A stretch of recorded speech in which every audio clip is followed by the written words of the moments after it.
Dans mes différents posts, j'essaie de vous communiquer les mécanismes.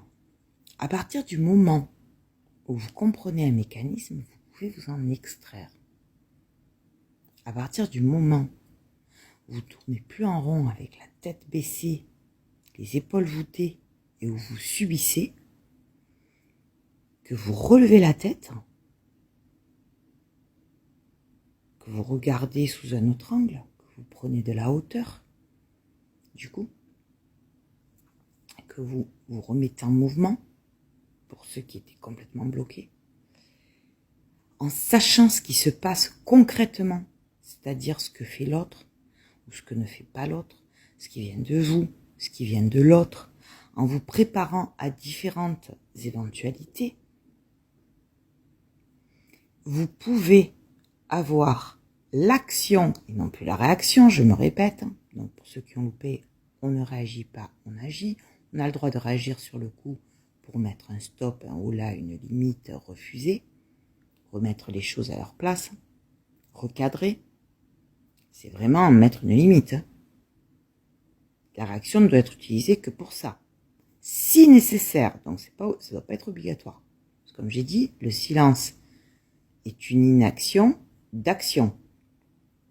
Parce qu'elle met face à elle-même l'autre. Donc on dit le mépris, blablabla. Non, c'est pas le mépris, c'est le silence qui invite l'autre à une réaction. D'abord, et qui l'invite après à travailler sur l'action. Mais lui va d'abord passer par la réaction. Mais vous, il faut vous en extraire. Donc pour vous en extraire de la réaction, il faut savoir, il faut être armé. Il faut savoir ce qui peut se passer dans chaque éventualité. Oui, j'ai mis un filtre. Et c'est 3h30 du matin.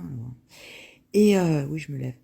Et du coup, j'essaie de vous décortiquer des tas de schémas différents pour que, avertis, vous puissiez parer à ces éventualités de la meilleure façon possible pour vous-même. Vous protéger vous-même. Conservez votre énergie, conservez votre calme, conservez votre équilibre, conservez votre harmonie. C'est tellement difficile à gagner. Et même avec de la pratique, dès que vous relâchez, vous allez voir, vous allez casser la gueule, vous prendre les pieds dedans, mais alors comme une bleue. Puis vous allez vous dire, mais c'est pas possible, quoi. Parce qu'on a tendance à se relâcher quand ça glisse tout seul. Jamais. Vous allez voir, jamais on ne peut se relâcher. Courage, vous allez pouvoir le faire.